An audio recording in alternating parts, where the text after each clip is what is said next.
I'm Molly Zeff. I'm calling in from Boston, Massachusetts, and I'd like to welcome you to the monthly discussions of the Braver Angels film group. So joining me tonight are couple of our fellow film club leaders, Donna Murphy and Stephanie Zamora. We're sadly missing a couple of ours as well, so we have no Hawaii or Ohio representation, but hopefully Ron and Ivan will be back very soon with us. So Stephanie, Donna, and I are people you can message privately if you have any questions or concerns. For those of you here for the first time, we'd love to hear from you. That's awesome. The way this usually works in our film discussions is that we as moderators will pose questions to the audience, although tonight we'll be starting with questions to our speakers as well. And this will allow us all together to explore different aspects of the film. If you'd like to speak, just a reminder to use the hand function down at the bottom. There should be a raise hand feature. That's how we're able to see you, especially right now because we have more participants than usual. We're across 3 different screens, and we may be getting several dozen more actually. We don't know yet, but people will come in later as well. So just a reminder, click that electronic hand to raise it, and we'll call on you. For now, just keep your microphone muted and then unmute it as soon as you're called upon. We'll be following some Braver Angels ground rules for discussion. We're here to really get to know each other more deeply, to understand where the others are coming from, to understand each other's viewpoints. We're not here to actually change anybody's mind or to win points. So just, keep that in mind. We're not here to convince is the idea. We're here to listen, to learn, and obviously to share our own viewpoints. And we'll be taking turns because it's Zoom, it's easier, but we'll make sure not to interrupt anyone.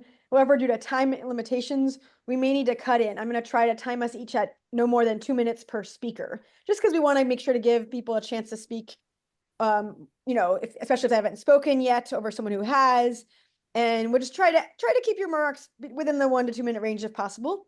We might not get everyone's who's raised their hand to speak though on a particular question, just to be able to cover more of our questions throughout the discussion.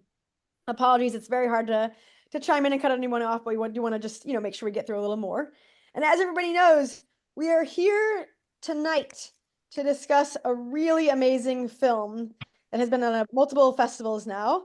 It's called War Game. Hopefully everybody saw it before. If you didn't, there's still a way you can see it after, although it is a film unlike others that you have to pay to see usually.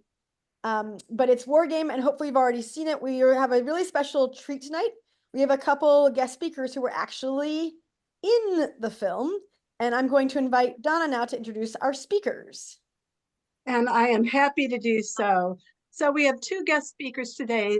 The first is Elizabeth Neumann, who was the Homeland Security Advisor in the film.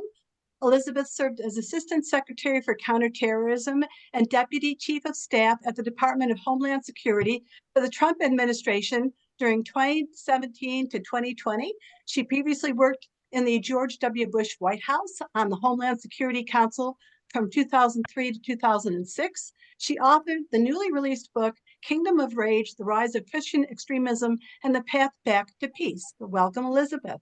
We also have Doug Wilson. He was the White House spokesman in the film. Doug served as Assistant Secretary of Defense for Public Affairs from 2010 to 2012 for President Obama.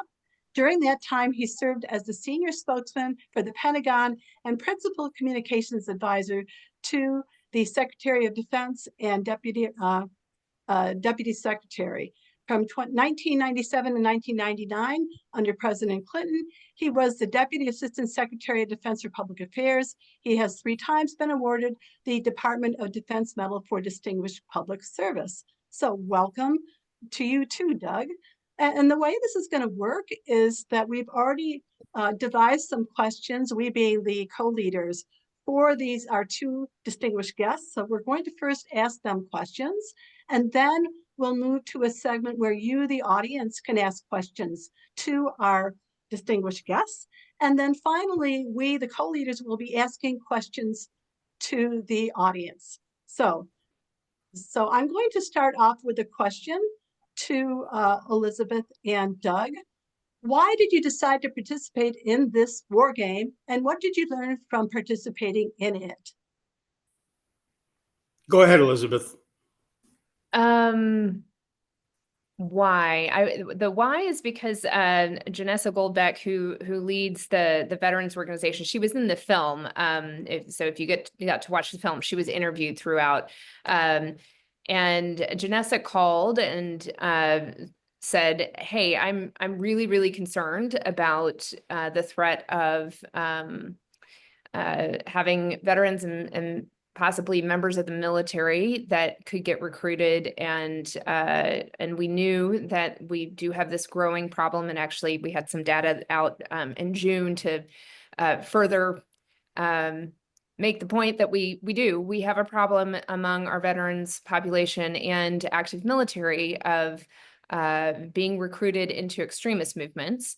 And her plea was, I'm concerned that within the government, those who should be exercising and figuring out what do we do about this potential problem, their hands are tied. They're not really able to have conversations about this because it's just become so political. Would you consider participating in an exercise so that we can war game this? Exercises are a thing that when you're in government national security spaces, you do multiple times a year to prepare for everything from a massive hurricane to nuclear war to pandemics. So the concept's pretty standard for those of us in the military and national security. So when she approached with that suggestion, I was happy to support because I too am very concerned about what is happening, and I like to frame it as what is happening to our veterans. Why they're vulnerable and extremists are preying upon them. So I want to be clear here that I'm not suggesting that it's their fault. There are a number of things we can talk about later about why people become vulnerable to extremism, but it definitely is a challenge, and we need to be able to talk about it and plan for it and figure out what do we do if something like the scenario in the film were to happen. Thank you, Elizabeth. Doug, how about you? I was also approached by Janessa Goldbeck, who's a friend for quite a while, and I do a lot of work in the veterans and military family space.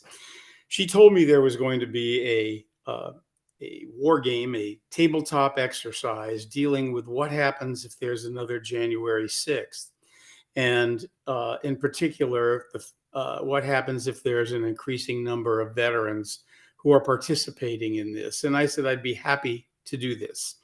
And I just have to say that when I got to Washington, which was on January 6th of 2023, and it was scheduled to be 6 hours, I was expecting to go in to a large conference room with a big table and join with other former government officials. And instead, we walked into this unbelievable studio produced set, costing, I'm sure, millions of dollars, having produced a White House Situation Room, a briefing room, and a place where the red cell, those who were setting up all of the problems for us, were stationed.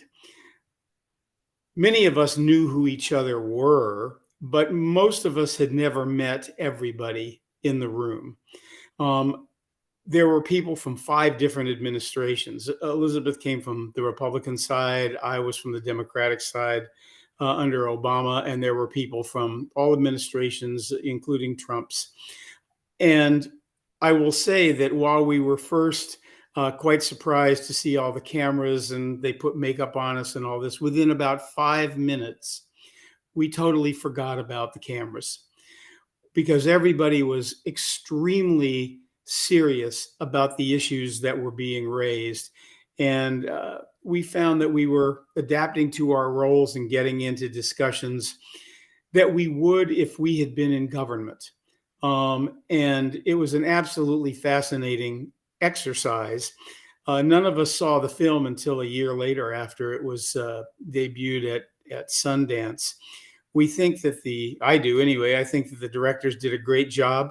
I think there's a couple of things that they missed, and we can talk about that. But overall, I think that they have presented what is a serious issue for the country in a very intelligent way. And there's two things I will take away from this. One is, for those who think that civil servants, regardless of administration, are not dedicated to the country, that is an absolutely incorrect assumption, because the people who were involved in this project were outstanding citizens who were really devoted to discussing and trying to solve issues at which they were being thrown minefields every 5 seconds. And the second thing that I took away, for those who have seen the film, was a huge respect for one of the participants, Chris Goldsmith. He was the young veteran who had huge post-traumatic stress disorder, tried to commit suicide, had been one of those who was very vulnerable to the arguments about participating in insurrections, and has basically become a leader in trying to deal with this problem among his former colleagues. He's a hugely impressive individual. I don't know about the others in the film. I would guess I speak for a lot of them when I say that we were hugely impressed with him and what it is he's trying to do. Okay, thank you very much, Doug. Molly, you've got the next question. Yes, and thank you so much for the thoughtful answers to those. And I'm gonna ask one of the co-moderators just to grab any questions that might pop up in the chat during this. So I just want to also share, we know from before talking to you, before everybody came on, that you've attended other film screenings, you're going to be attending other film screenings, and we're just interested in hearing what kinds of audiences at those screenings and reactions have surprised you the most. Well, I would just say that I've been surprised and hugely moved by the enormously interested and positive reception that this film has attracted. People from all walks of life, people from all political stripes. I think people are surprised at how quickly this turns from just a documentary about an issue to a true involvement, regardless of political party, by people who are trying to address what they see as a real threat to the country and to the values that we all grew up with. So I've been enormously impressed by the interest in this. And I also have to say, since this is my first time with your organization, that when I learned about it, your organization is quite typical of the audience that we have. And as I told Donna, I wish we could bottle you and pour it into the water systems of every place in the country and have people drink it. Some of the fun audiences in terms of different experiences include the first screening was at Sundance, and so there were all these film people that were really into film. There's probably a term for that. And filmmakers who were asking the filmmakers questions, and critics that were asking other questions. And it's just like a whole other world for me. I'm like a policy geek. And that was really fun to have a different exposure. That we also did a screening in LA, and it was similar, where you got a lot of questions about how they made the film, what decisions they made, things that I'm like, I don't know much about that world. Then you would go to Washington, D.C., and you get really wonky really fast, and they're able to pick apart, well, wait a second, it doesn't really look like that, it worked like that. And so you almost need the disclaimer, like, hey guys, don't miss the forest from the trees. Like, you're right, you can pick this apart because it is, it had a very specific focus for the game. It didn't have maybe all of the realness that an exercise in the government would have had. For example, one of the artificialities is we're playing roles of people who had been working together for 4 years, right? Like the president had just won his reelection. Meanwhile, in that room, you had people who knew of each other or knew each other, but had not been working in most people hadn't been out of government for quite some time. Correct. And had never worked together. So in that 6 hours, we're figuring each other out and remembering what authorities so-and-so has. So that part of the artificiality was like, we're all a little rusty and we don't know each other well. And they leave out parts of that in the film, so you don't actually see it. But if we somehow were magically 4 years together playing those roles, and then you're filming us doing an exercise, I think it would look a lot different, right? So the DC audience could pick that up. So you do get some nuances depending on where you are in the country.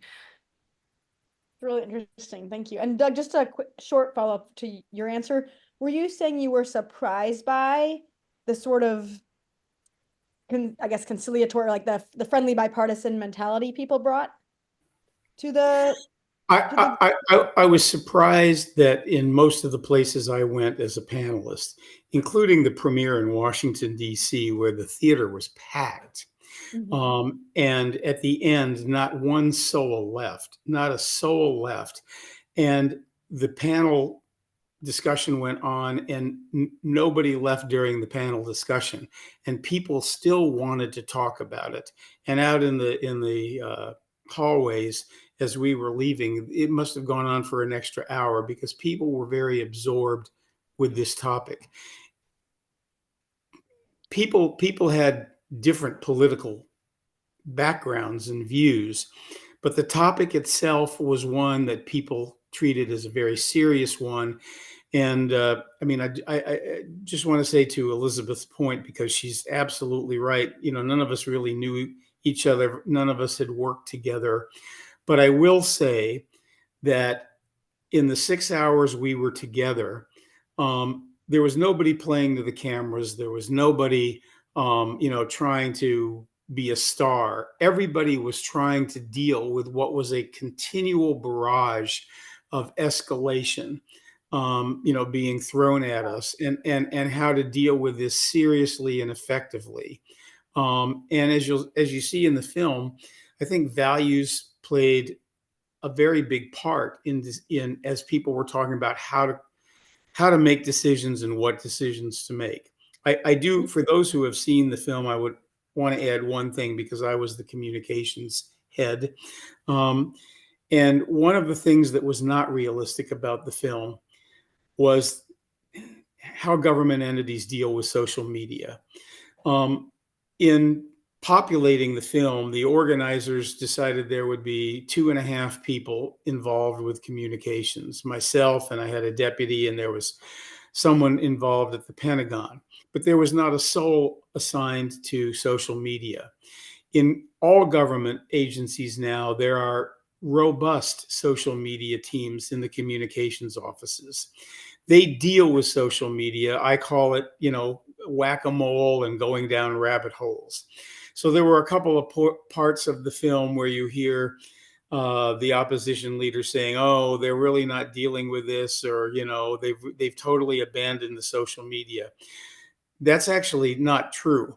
We made a decision, given the fact that you couldn't deal with every single piece of misinformation that was coming out, that you had to be proactive from the beginning.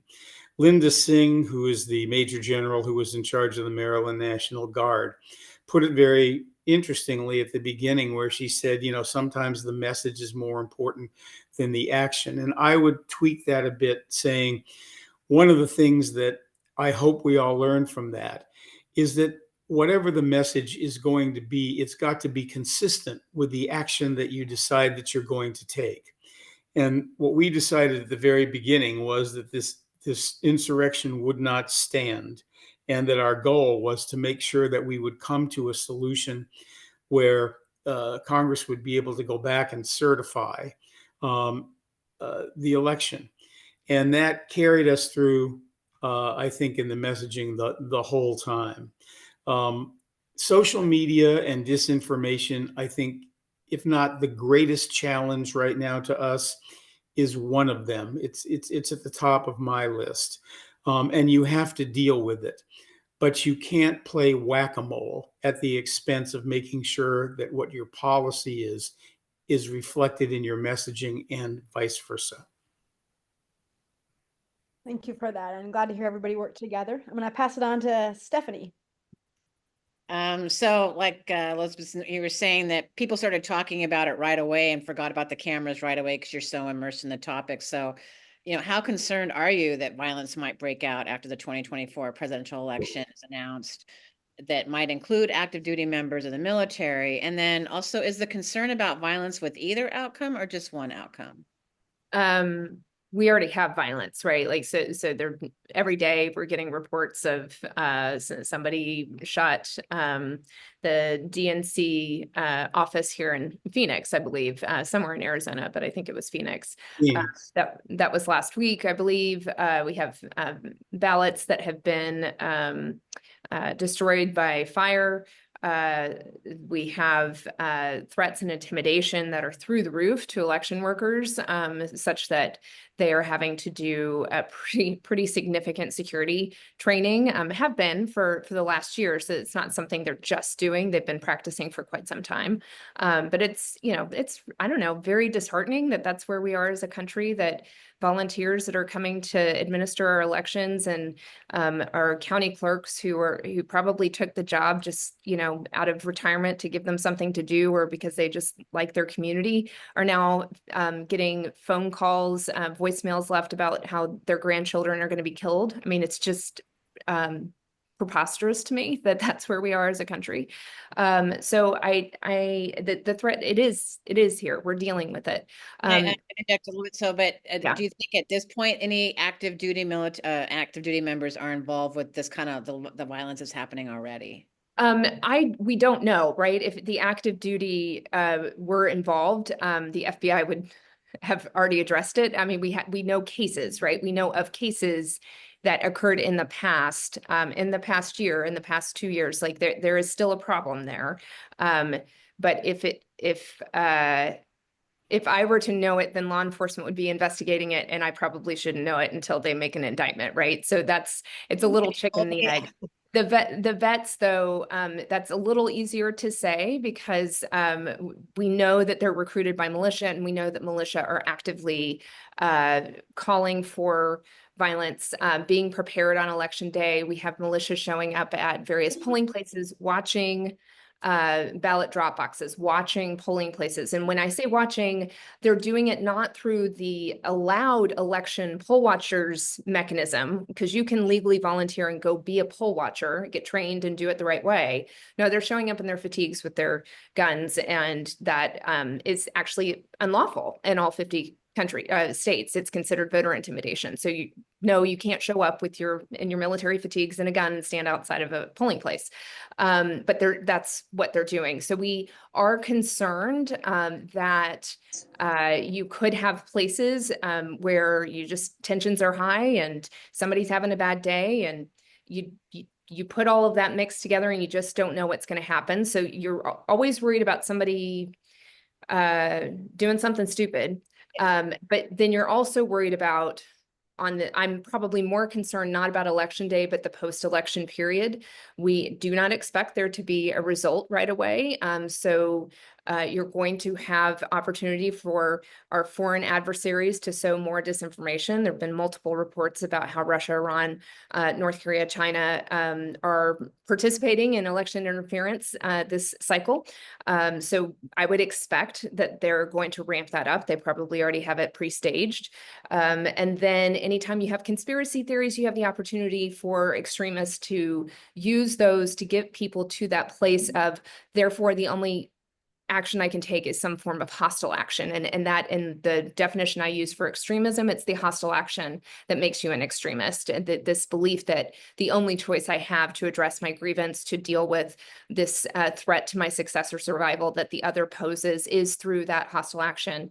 Not all hostile action is violence, but certainly on the spectrum, people usually start on that lower end violence, intimidation, threats, bullying. We already have a lot of that.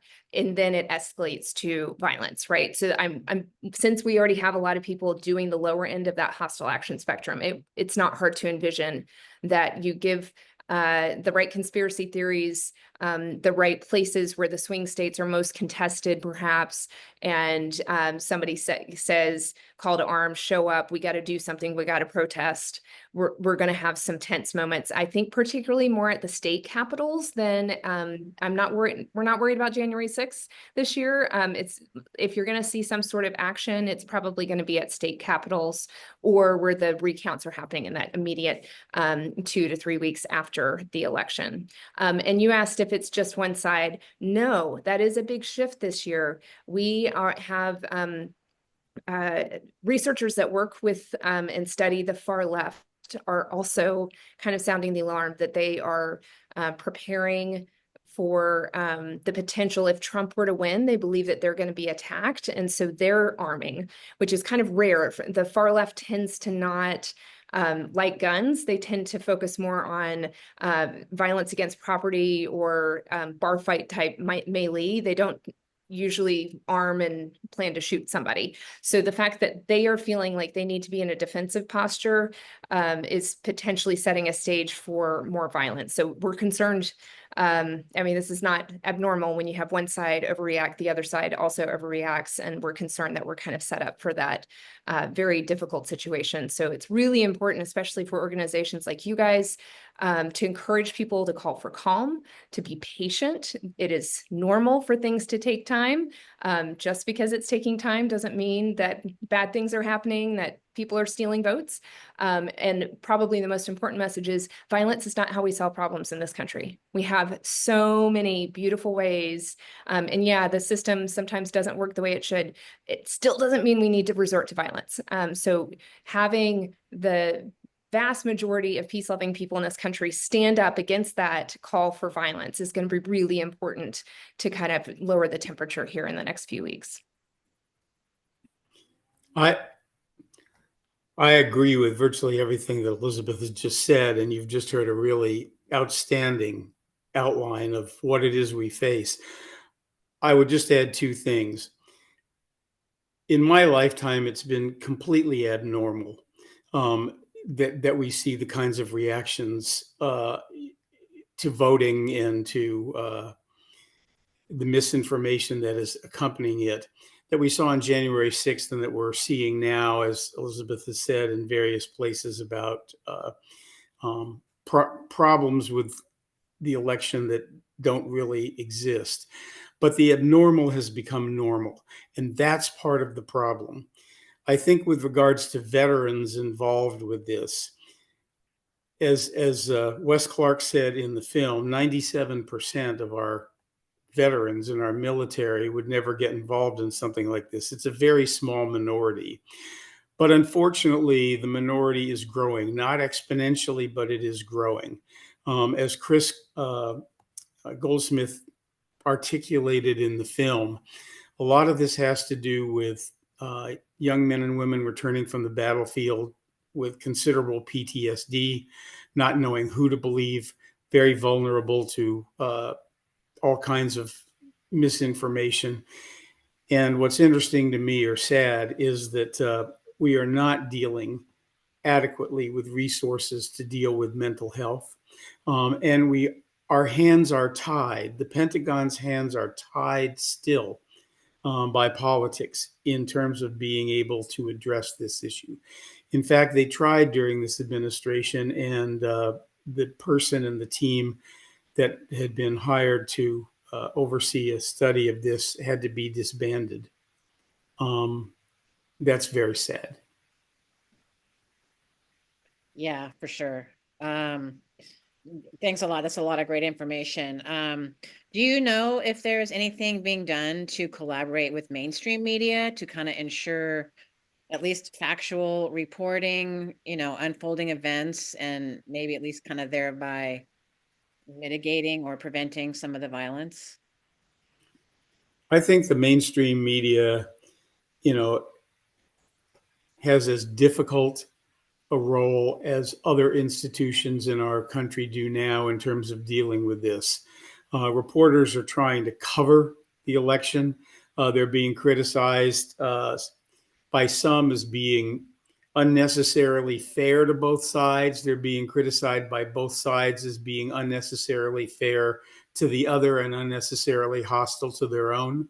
In addition to the mainstream media, you have all kinds of social media outlets which have enormous audiences because of new technology and the internet. As Elizabeth said, you also have foreign actors, who are involved in revving this up. So it's very interesting to me to see something like the Washington Post, whose owner has said that they will not endorse a candidate, whose reporters are rebelling. 250,000 of their subscribers have dropped off. And I think the mainstream media has its own issues and problems to deal with, as we all do with this. It's why organizations like yours are really in very interesting positions, as Elizabeth said, to talk about being calm, to talk about dealing with facts. I just voted yesterday here in Delaware, and I made sure that every poll worker that I saw, I thanked for their service. We used to say thanks for your service to members of the military. Now I think it's important to say that to poll workers.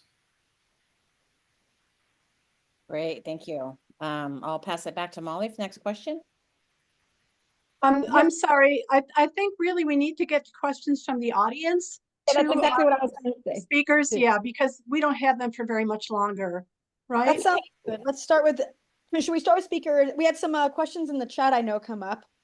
Stephanie, as you are beginning that process of questions from the audience. Okay, let's start with Jeff. Thank you. I was really struck by the focus on the Insurrection Act, and the Red Team seemed very focused on trying to get the president to invoke it. And what really hit me was that it made the whole scenario not look like a short-term or single violent act, but part of a much longer strategy. And I'd be interested to hear your comments on that, because it was like we just saw 6 hours of what seemed to me a much more strategic effort.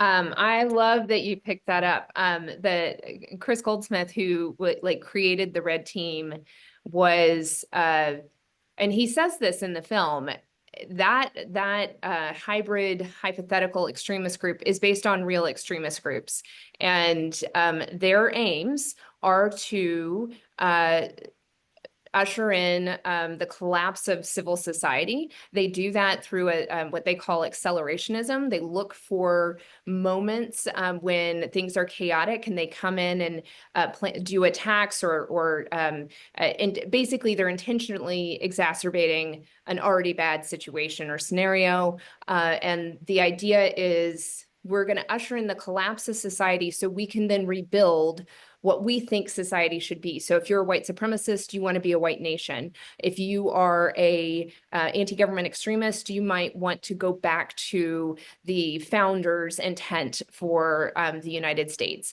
So everybody, you can be an accelerationist and have a different ideology of what you're hoping to build on the other side of the destruction. But the concept of accelerationism is pretty prolific across a lot of different extremist ideologies. And the idea is just like, it's broken, the whole thing is broken, let's burn it all down and start over. So yes, the focus on the Insurrection Act and this idea, you heard him in the beginning of the film talk about like, yeah, we got to get somebody to shoot at us here and get it on video. And that's going to cause things to spiral out of control. That is definitely a tactic that the far right use. They try to provoke an overreaction from the government. If you think about Waco, if you think about Ruby Ridge, that worked, right? And in both of those scenarios, if you look into Ruby Ridge and you look into Waco, while the government made mistakes, it was some of the overreaction were just, happenstance of overreaction. It wasn't like the government made decision to overreact, but the circumstances on the ground caused the situation to become inflamed in such a way that appeared that the government overreacted. And in so doing, created actually a whole lot more extremists, because a whole bunch of people believe certain narratives about what the government did, even though those narratives were not true. And you created a whole bunch of people who think that the government overreacted, and they become anti-government extremists themselves. So there is kind of this known feature in extremism that when you're the small guy, you don't have access to nearly as much power as the government does. You have to be agile. You have to use asymmetric warfare. And one of the tools of your asymmetric warfare is to find the example or the person in law enforcement or the government that's going to overreact, create a martyr, and then get everybody on your side. So yes, that is a known tactic that extremists use. I would just want to add one thing to what Elizabeth just said, and that is, I was as initially as intrigued as the questioner was that when we went in, that the issue ended up devolving around the use of the Insurrection Act. I thought, wow, I didn't know that that was why we were all here. I thought we were all here to figure out how it was we put in place policies to make sure that Congress reconvenes to certify the election. But as I've watched the film many times, I realize that is just one avenue that was used to demonstrate that the next time this happens, it's not just going to be centered in Washington, that the division is national, and that threats can take place in state capitals and around the country as well. I think that what was done was a dramatization, as Heidi Heitkamp says. Will it happen? Probably not. But could it happen? Yes. And it was interesting that Steve Bullock, who played the president, ultimately came to the conclusion that we would not use the military against our own citizens when we had other avenues to deal with the problem that was less dramatic and less stark. That was one of the takeaways, I think, from the exercise and from the film. But speaking personally, I thought it had to do much more with, how do you deal with the root causes of the division in this country than just the Insurrection Act. I'm going to say, because I know that Sheldon had asked a question early on, is just if you can just go really briefly, because I want to get to another couple more people. What are some of the root causes of the insurrection? I know we saw Chris say a few things, but what are some of the root causes? Are you addressing that to us? Yeah. Yeah. Here's what are the biggest social issues? Sorry. What are the biggest social issues driving insurrectionist actions? Well, speaking personally, go ahead, Elizabeth, you go first. So what the data tells us is when somebody mobilizes to violence, whether it's as a lone actor or in a mass political violence movement like we saw on January 6th, is there are underlying psychosocial needs that have gone unmet, usually a need for significance or a need for belonging, and that need is activated by some crisis experience, and that can be a group crisis or it can be an individual crisis, and that crisis could be a humiliation, it could be a loss of a job, a loss of a loved one, and so the macro question of how do we end up with so many people willing to do what they did on January 6th is you're dealing with a group of people who probably are feeling attacked and humiliated and feel like their power and their future as they envisioned it is being threatened. So that I'm not, in describing this, I'm not giving excuse to it. It doesn't negate your responsibility as an individual to choose right from wrong. But there is an aspect to the way that we think about extremism that for most of us was born out of 9/11, where we think it's about the ideology. And what we now understand about people that move into extremism and people that commit acts of violence, the ideology provides a moral justification it's not the actual driver, why somebody actually is willing to do that. Those drivers are psychosocial. And when you peel back the layers, they tend to be pretty complex societal problems that we're dealing with that might be why we have so many problems right now is we're increasingly a very lonely society. We've experienced rapid change, great uncertainty. COVID was a huge amplifier in all of that. Talk about loss of jobs and loss of loved ones, but also just the uncertainty that COVID caused. So all of those factors are coming into play, and why we actually have pretty significant increases in people involved in active extremist movements, people statistically who are embracing extremist ideas, even if they don't know that it's extremist, and actual acts of violence and plots and attacks. All of those are through the roof over the last 10 years, statistically speaking. I just want to reinforce a point that Elizabeth just made, which is the fact that so many people do not feel that they are part of something, that they don't belong, that they are isolated, and that others have not included them. Whether they're economically alone and disenfranchised, socially, whatever. You combine that with this huge amount of disinformation that is available through social media, and you start to get people who are reacting to fear. Fear has become a huge motivator for in our society, and how you deal with that, I don't know.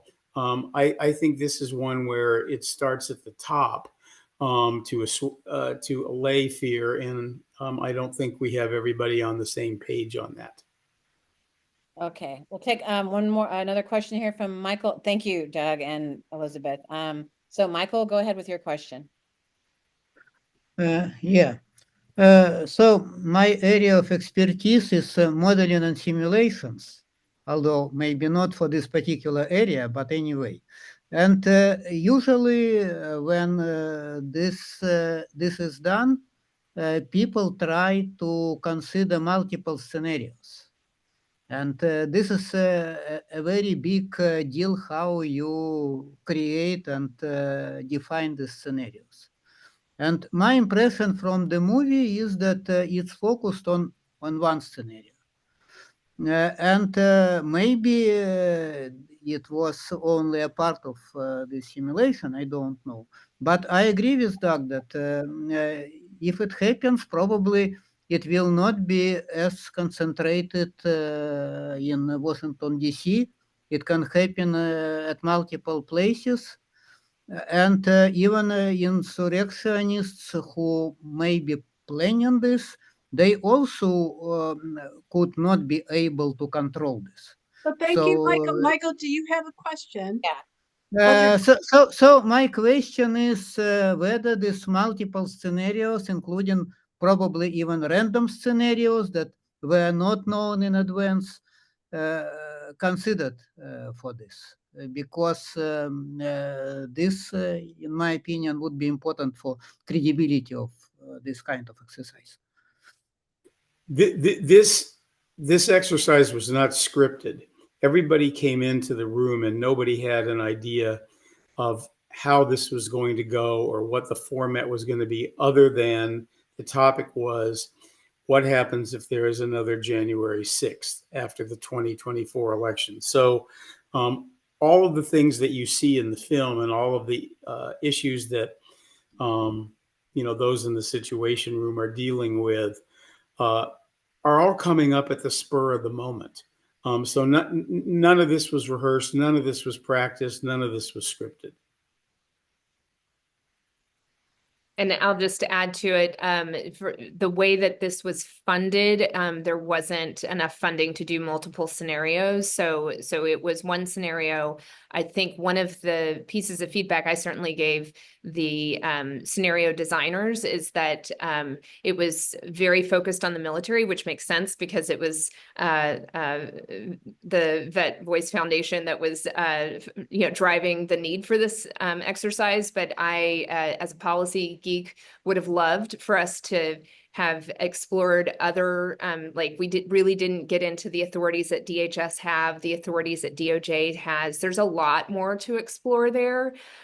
So from a Washington, D.C. space, I would love for either think tanks or other people to run more scenarios like you're suggesting for the purposes of what they were trying to do, create this film and get conversation going. I think they succeeded, right? Like we're having a conversation right now, because really the ultimate solution to this problem is for us as Americans to be aware that this is a vulnerability that we have and a challenge in our country, that we have so many people vulnerable to extremism. And the way we fix this is for the American people to say, like, we need to put guardrails in place. One of the outcomes we're hoping comes from this is we think that there needs to be strengthening of the Insurrection Act so it can't be abused. You've actually heard one of the presidential candidates talk about their plans to use the Insurrection Act in their next term, and the scenarios in which he is using that maybe are not what the Insurrection Act was originally intended for. So it's actually one of the broadest executive branch authorities, presidential authorities that exists. And maybe we should have a conversation as a country whether or not it should be as unfettered. Maybe there do need to be some checks and balances there. Is one of the hopes we hope the film generates that conversation. Yeah, I think probably we all do. Jim, go ahead with your question. Jim Thank Hay. you. And I promise to be under 60 seconds. I have two comments, quick comments, and then a question.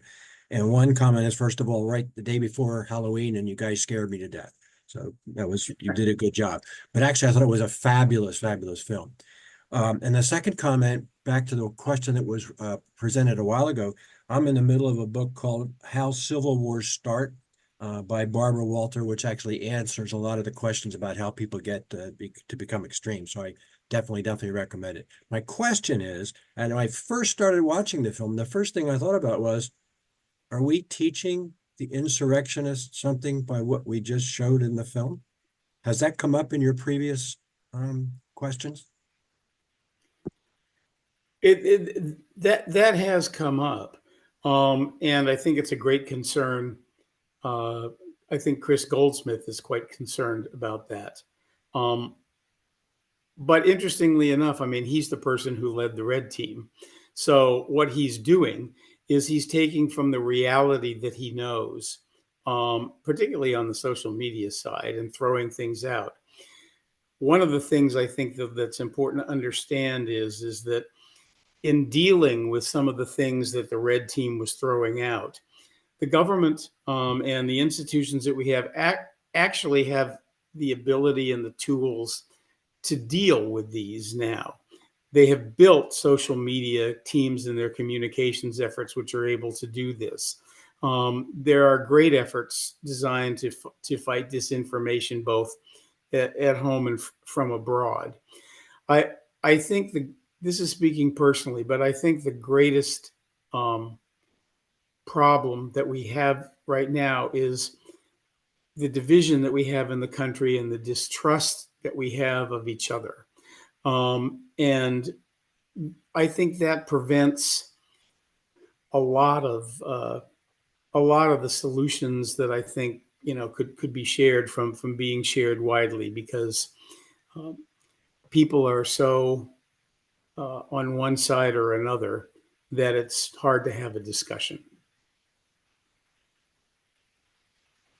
And I'm an older person, and in the time, I've never seen a time like this. Elizabeth, do you want to add anything to that? Because I think we're gonna move to the audience questions. That's fine.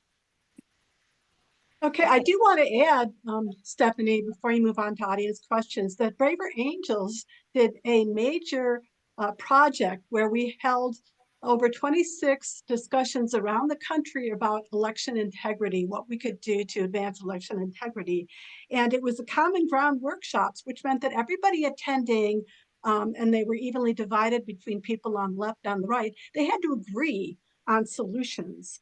And so we have a major report that was written And it is available on our website about things that we can do to ensure election integrity. I encourage everybody to read it. Okay, and now Stephanie, I'll hand it back to you. And actually, Molly, you're going to ask the first question of the audience. I just realized that. I am, yes. Okay. Thank you everyone for your patience. We usually switch over around, oh gosh, 8:30, 8:40, but obviously we had way more questions than we could get to for the speakers. I am going to put out there, we had a few in the chat and a few, I know there are a few hands still raised. What I want to ask the speakers is, just in case you do leave during the audience portion, is it possible for people to reach you another way? Like for example, by email? Is that, and it's totally fine if not. Figured I would ask you just in case. Speaking personally, I think if just to make it easy, if people want to reach us, they should go through you, and you can share these with us, and we can reach back out. Okay, thank you for letting me know. All right, well, we will at long last make the switch to questions from the audience. We're just going to start with a pretty general one, as we always do. What did you think of the movie, and what were your key takeaways from it?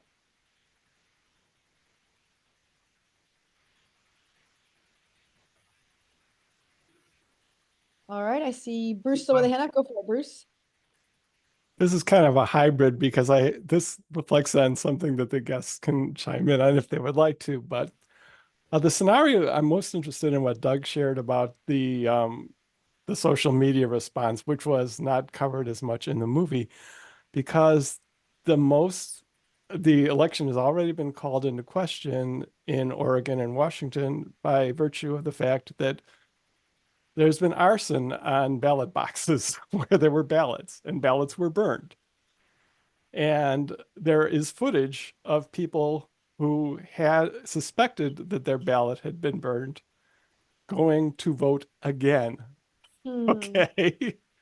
And the Secretary of State assures that if the other ballot shows up, this one will not be counted. But the reason this is important is because this is Washington and Oregon, so there are 20 electoral votes, which we would assume would go to the Democratic candidate. Vancouver and Portland, where the arson took place, are heavily Democratic voters. So my question to Doug and Elizabeth is, what would you do to be prepared for that potential situation? I'm going to play a little moderator role and say we Sure, whatever. I know you really wanted to ask it. I hear you. I'm going to ask that they can respond in the chat as they're able. They also were told they might be leaving actually at 8:40. So I'm sorry. No, it's okay. I know you really wanted to ask it. I know there is concern. You can also share it with us by email. We can pass on some of these questions. So thank you though. I do appreciate you putting out that question. And Don, you're next. Thanks. I was very interested in the point about the power of the Insurrection Act and concerned about whether we are gaming for the last battle as opposed to the next scenario.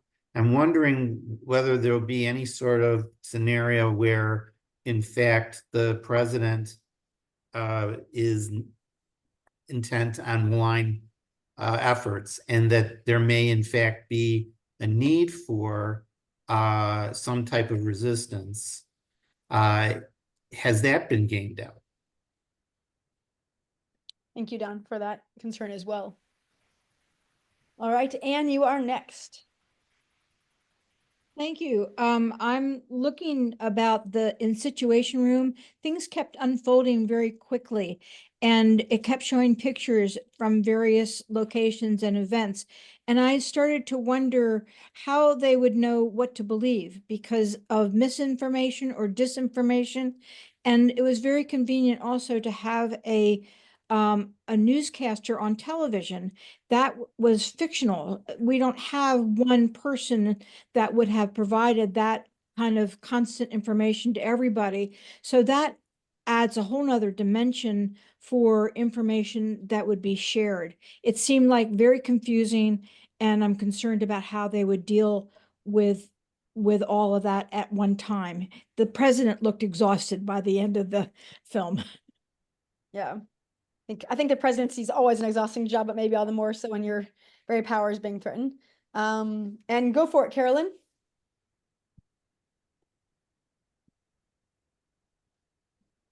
Oh, Carolyn, you are still on mute, and while you're getting off mute, I'm just going to repeat the question here. We're just talking about what did you think of the movie and what were your takeaways from it?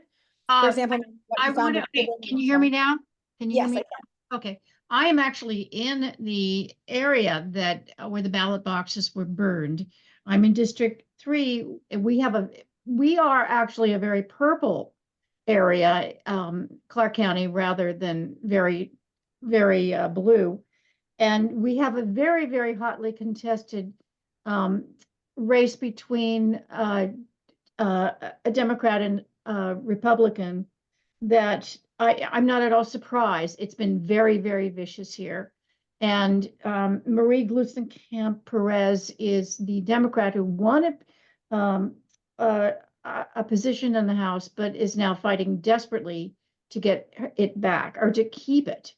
So I'm not surprised. I am saddened by it, but this is not, we're not Portland, we're Vancouver, which until very recently was called Vantucky. Wow. Thank you for sharing. I appreciate it. And we're going to we'll take one more, I think, just because of time. I'm trying to keep you all to one. I have a timer for 2 minutes, but try to keep it to 1 minute if you can. Yeah, go for it, Bill. Well, your first question was, what did you think of the film? And obviously, I thought it was a great film. Your second question is, what are your takeaways? Obviously, I learned a lot. I had a couple of things that kind of nagged at me, though. One is the clock on the wall. Like, if you don't settle this by the time the clock goes down to 0, the whole world is going to blow up. I don't know how realistic that is. And the other thing is, I really felt like these people were down in the basement with no eyes and no ears other than what sort of dribbled in every once in a while. I mean, do they really fly blind like that? Which made me wonder, okay, well, history, what does history tell us? What happened on the last January 6th? Obviously, they were flying even blinder than that. What's going to happen on the next January 6th? I don't know. Are they going to be as good as this? So I had a few mixed feelings from watching the film.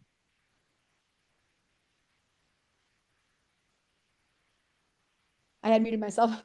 Thanks. It leads to some really real concerns. I hate to do well, Dorsey. We haven't heard. Let me, yeah, just because I just shared my experience having watched the original January 6th on C-SPAN as it was happening. One, it invoked those memories, and we already had some military people in that, and then seeing even more was just sobering. And I've noticed I felt a relief when the decision was made not to use the not to use the insurrection. And I was surprised at the relief I felt because, I knew I wasn't marching something real, and yet it is. And and then what Doug kept saying about, I've never in my life seen, I'll be 80, and I've never in my life seen anything like this. I just kept really relating to that. Thank you, Doug. Mm-hmm. Thank you. Yeah, Doug, you want to close out this question before I move on?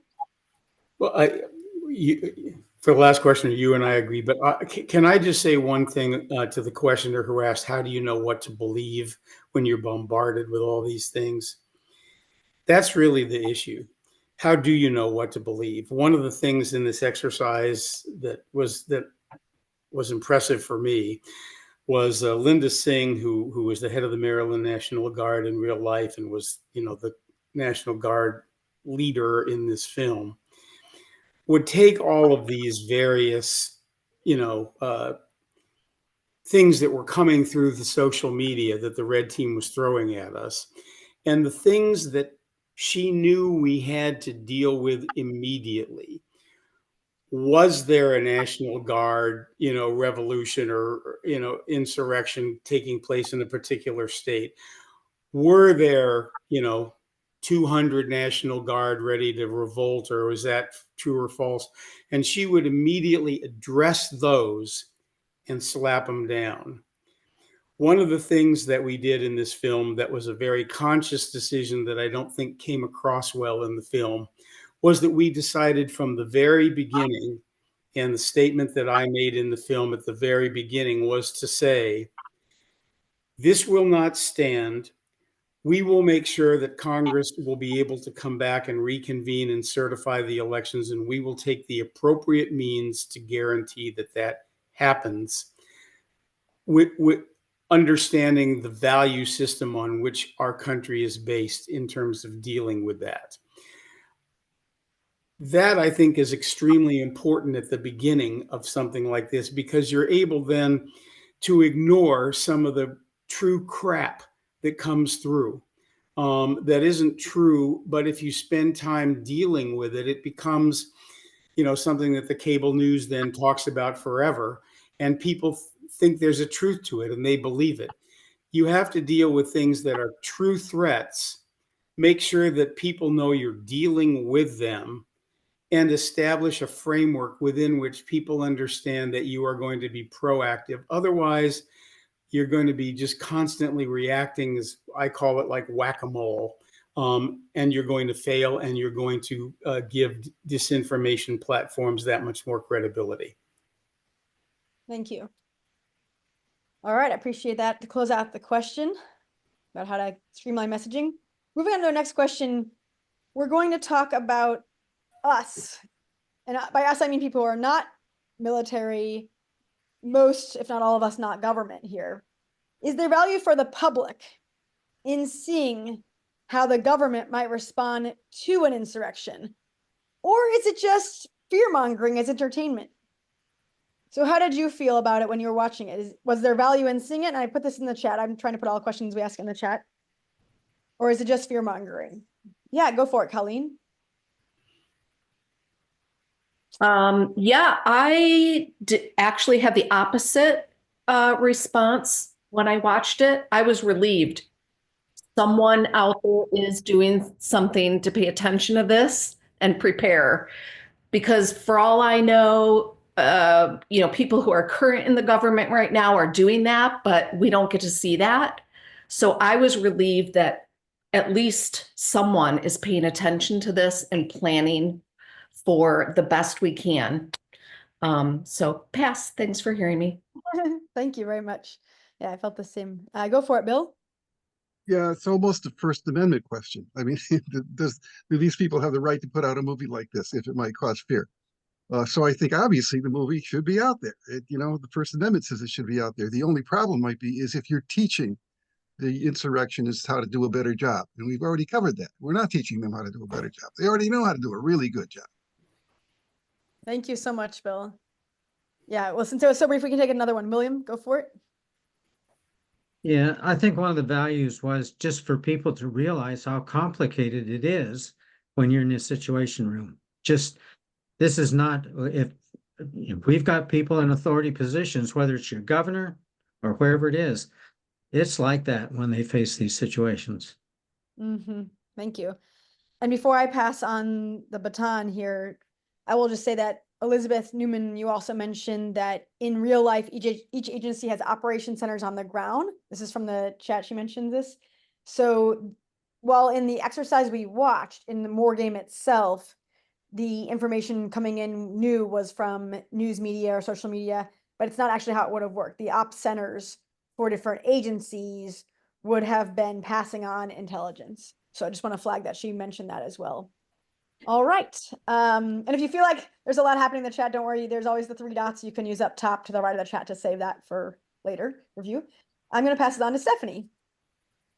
Okay, the next question is, how do you feel about election integrity for next week?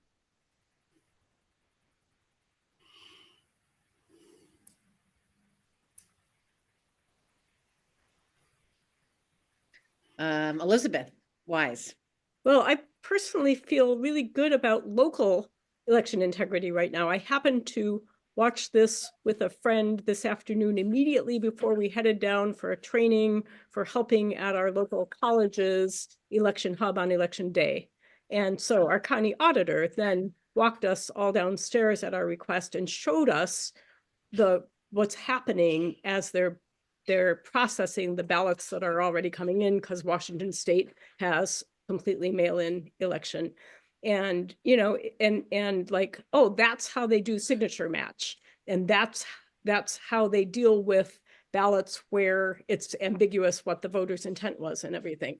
And so at that level, great. Plus, I asked, pursuant to recent news, so are you going to have visible law enforcement presence during the election night, ballot processing, et cetera?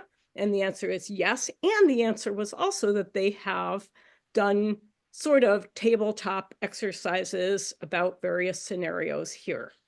Nationally, who knows? Well, it's good to hear from someone who's, you know, in it. So, Michael, what do you have to say on that? I don't worry that much about election integrity, like globally or on the average, but it is never perfect, right? So there will be maybe some minor violations going this or that way. And my worry is that these minor violations will be exaggerated and they will become the source of a lot of misinformation and maybe even intentional disinformation, and no one will know exactly what happened. And this could fuel all kinds of this really dangerous scenario. So that's my worry. Thank you, Michael. Lenora, what do you want to say about this? Hi, I live in North Carolina, and last night I went to a facilitated discussion led by the League of Women Voters, and I feel very confident that there will be integrity in counting the votes and all of that type of thing. Much bigger concern, though, over voter intimidation and how people will handle that, meaning voters, and how many know that they don't have to directly confront someone who is intimidating them, rather tell the officials. But the process of getting the votes, counting the votes, keeping them very secure, I was very impressed with learning that entire process. Thanks for sharing that, Lenora, especially since you're in a swing state. So I know the more that we believe that the election is, you know, has integrity as, you know, citizens, then we won't fall suspect to whatever social media shenanigans might go on afterwards, right? Is there anybody else that wants to weigh in on this question? Otherwise, we'll go to the next one. Okay, Donna, you're up next. Sure. So now we want to ask the audience, how concerned are you that violence as the type that we saw in the war game, that type of significant violence might break out after the results of the 2024 presidential election are announced, and that it might include active duty members of the military? So we agreed that there already is some violence going on out there, but now we're talking about a really amped up scale of violence. How concerned are you? Michael? I am extremely concerned. And the reason is because most likely maybe more than 50% probability that no matter who really wins the elections will be very close. And we will not know results maybe for weeks. And this will create the opportunities for both sides to claim that they won the elections. And this uncertainty is like a perfect storm for any kinds of very irresponsible actions. So I am very concerned. Okay, thank you, Michael. We have Michael's very concerned. I'd like to hear from people who haven't shared in this discussion so far, but Don, tell us, how concerned are you? Yeah, I'm very concerned, and I think the issue that we have I've been a systems analyst for 30 years, and the one thing we try to avoid is a single point of failure. And that's what January 6th or whatever the date is this year, 2025 is going to be. And we can avoid that. But the question is, do we as a country have the will to do that? We need to go back to what the Constitution says, and none of this stuff is in the Constitution. Okay, thank you, Don. Heather, how about you? Hi. Well, I am concerned. I'm in Minneapolis. And I've been thinking during today's discussion that one of the things I'll point out, if some of my friends, I have had some friends who've mentioned Civil War being needed, you know, that kind of thing. And if I have friends who are thinking or really upset and on either side, that I would just in the interest of calm remind them of what 9/11 was like. And in the early hours, you know, people, all kinds of information was flying around. And even I worked at an architecture firm, and we had just put 19 people on planes. So I was minute by minute trying to figure out where they were. And the media, the coverage, the news that was coming out was that there were planes hitting buildings all over the country. So I think that's my plan of attack in my immediate circle, dealing with that. Thank you, Heather. Another time of crisis for the United States, 9/11. Wow. Marion, how about you? I would just say that I am concerned about what is going to happen. I just remember Kent State, and if the National Guard could shoot and kill college students, and it's how many years ago did that happen? I just can't imagine in this day and age with all the guns that we have and exactly what could happen in when emotions are running this high. Yeah, it's scary. Yeah. And of course, there was gun laws in Washington, D.C., fairly strict gun control laws in D.C. itself. That's why the guns were warehoused in Virginia at the time, right? But you take this national, and you're right, lots of opportunities for guns. Anita, what about you? Yeah, I don't know. Can you hear me? Yes. Okay, Can't- great. I don't can't know see how it. to get. Yeah, I don't know how to get the video up. But anyway, in my opinion, violence is going to happen. It's inevitable. So the real question for me is, what can I do about it? What is my response? My responsibility as a citizen to take action, to do something, to respond in a positive way, in a healing but firm and positive way. Okay, thank you. We appreciate that. Let's see. Don, I think you can move Anybody up to, else? That's about it. Okay. Yeah, I think you move on to the next question, just no hands. Okay, well, the next question has to do with misinformation. So how was misinformation used in the film itself, and how might misinformation be used by any future insurrectionists?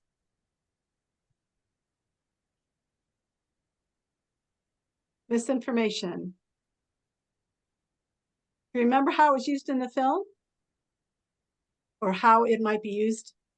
Heather, you're smiling. You have to unmute yourself, though. I do remember because, well, my clearest memory was how it was used in social media, with sort of composing these images and these videos very quickly to get disinformation out via the social media channels. And it was very, you know, what I could tell in the movie, from what I could tell in the movie, it looked scarily believable. Mm-hmm. Yeah, the role of social media. Bruce, you have something to say?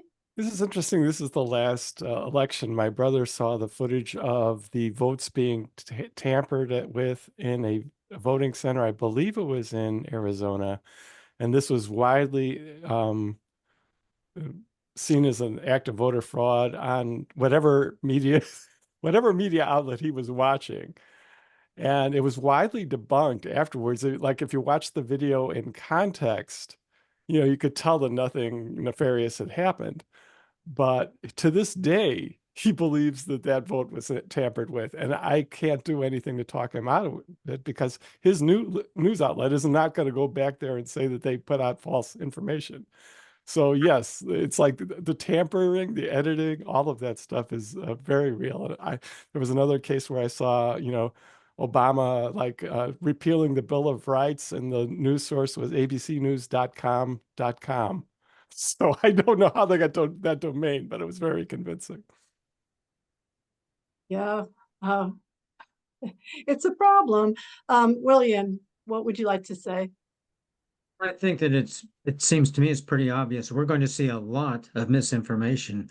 I mean, if you watch the mainstream, they might be verifying it, but if you're just picking your news up here and there in emails and your news feed and your social media, I mean, I think you can almost count on 3/4 of what you're seeing is not true, and you have to try and find the 1 out of 4 or go to a reliable source and sort it out. But to even think it's not going to be here, that's just not conceivable. It is going to be all over. Foreign actors, local actors. So 3 out of 4, unless you're very sure of your source, I would question. Okay, thank you, William. I think we're going to move on to the next question now. Molly, would you like to ask that one?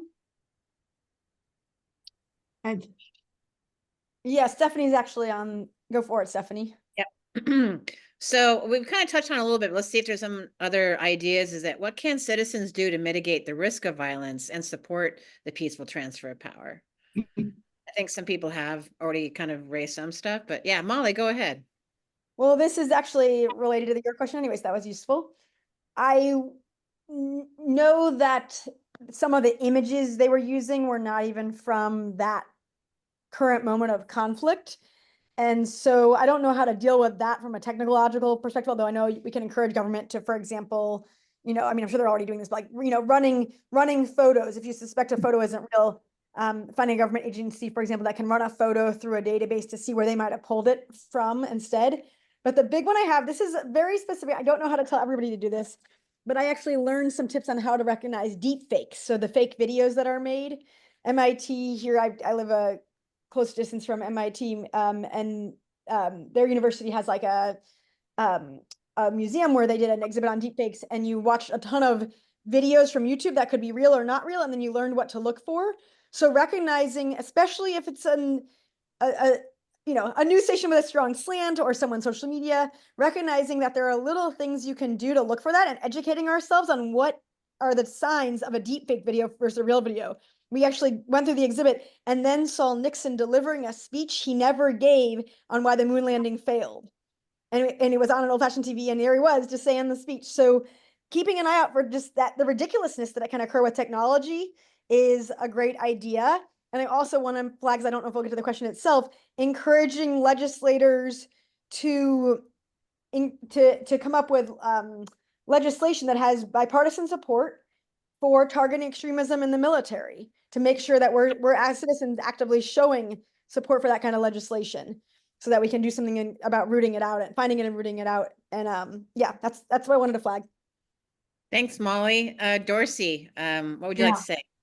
Yeah, my understanding was the question was around what can we as citizens do? So I just wanted to say that I'm participating in the Braver Angels Election Day project. And I'm here in Austin, Texas, and my red partner who lives near San Antonio, he and I are going to be at a church that has a very diverse membership and voters. And so we'll be there. We'll have our signs, our Hold America Together. We'll have he's red, I'm blue, but we're Americans through and through. We're going to have our caps on. We're going to have our American Hope shirt. We're going to be handing out Braver Angels cards and inviting people to come to the event that night. And another Braver Angel here in Austin is going to come and take some pictures and video us. And so that's what we're doing. Fantastic. That's great. Michael, what do you think? Along the same lines, what we are trying to do in Braver Angels, basically to be there for each other. And maintain this normal. normal relationships. And also, as Molly suggested, that exchange these tips about more trustworthy information, how to differentiate it and how not to fall into all this fake news and so on. And one more thought on top of this, not to support extremists from our side. Which is difficult for many people, but in this situation, we just have to be careful. The good guys are not those who use violence on behalf of your party. The good guys are those who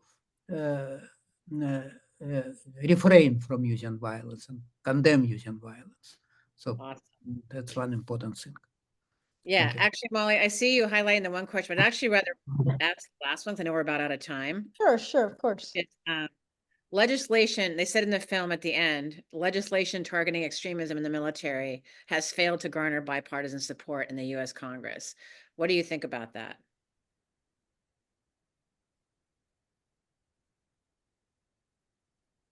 Ask it again. Legislation, at the very end of the film, they had a slide and it said legislation targeting extremism in the military has failed to garner bipartisan support in the US Congress. What do you think about that? Wow. Deborah, why don't you go ahead? Well, I wasn't aware of any particular legislation. I'm just wondering if maybe the legislation isn't written properly yet and that it needs more work. I mean, it is a pretty tricky road to walk to determine, well, who's going to decide whether somebody is unfit for this duty. I mean, obviously, we already have things that help us decide who's fit and unfit for duty. But when it comes to ideology, I don't think we've really had to struggle too much with that one since maybe the McCarthy era of, are you a communist or not? But I think it's going to be a lot more complicated. So I can see the challenge that legislators might have to come up with something they all agree with, but I'm sure it could be done. Great perspective. Bill, what do you want to say? And then we'll wrap up. Yeah, I'm glad you asked that question because my ears perked up when I heard that at the end of the film, but I wasn't taking notes, so I didn't write it down. But now that you said it, I'm going to chat GPT and find out what the hell's going on here, because there's something rotten in the state of Denmark. Be great for you to share any great information that you find. Molly. I'll keep it real short. I'll just say that I think it's important. I have to remember to do it myself, but to contact senators and congresspeople in our own districts and say, what do you think made it fail? What can we do to make legislation that will be agreed upon by both parties? Because this is really important to me. So I do think we always have a role to contact senators, and they'll be happy to hear from us, especially on something this important. Good idea. Okay, great. Thank you. So Donna, I think we're only a couple minutes left, right? So we should wrap up. Yeah, why don't you wrap it up, Stephanie? Okay, so as you know, the goal of Braver Angels and the mission of Braver Angels is to bring us together. And no matter what happens next week, I would definitely want all of us to encourage to find a way. Half of us are going to be unhappy and half of us are going to be happier. Half of us may say, I told you so. The other half will say, see. But no matter what, we have to find a way as Americans to come together and just move forward with whatever president we have, going forward. So obviously Braver Angels there's lots of great ways to start those conversations, do workshops. Membership is $12 a year. It's very easy to get access to a lot of great information, newsletters, all of that. So if you're not already a member, please become a member and participate in some other activities. Our next film club meeting is we're actually going to be discussing 3 short films about media bias. So again, that's obvious. That's been a topic near and dear to my heart. But still, again, not a problem that stops after we have the election results. we really have to figure out how are we going to get good information, not just us on this call, but generations that follow us. So we'll send out the schedule on that, but it'll be just 3 short films on that topic. Okay, so thanks everybody for joining us this evening. It's such an important discussion to have, isn't it? So please, if you haven't voted yet, please make sure you get out and vote on election day, if not sooner. You're exercising your right, your voice, your power to vote. And let's hope and pray that we do not have too much violence after this election. Yeah. Here. Yeah. Amen. Thank you for attending, everyone. I know this is like a really intense topic a week before a really intense weekend. Just want to send a lot of love out to everyone and just say it's awesome that we're all part of a bipartisan discussion 6 days before a really intense election period. So that's like more power to all of us for being here, and definitely spread the word to bring more people in. Yeah, and by the way, War Games is on Amazon. So is anybody else that you want to share it with? I mean, they would have to rent it from Amazon, but it is available on Amazon.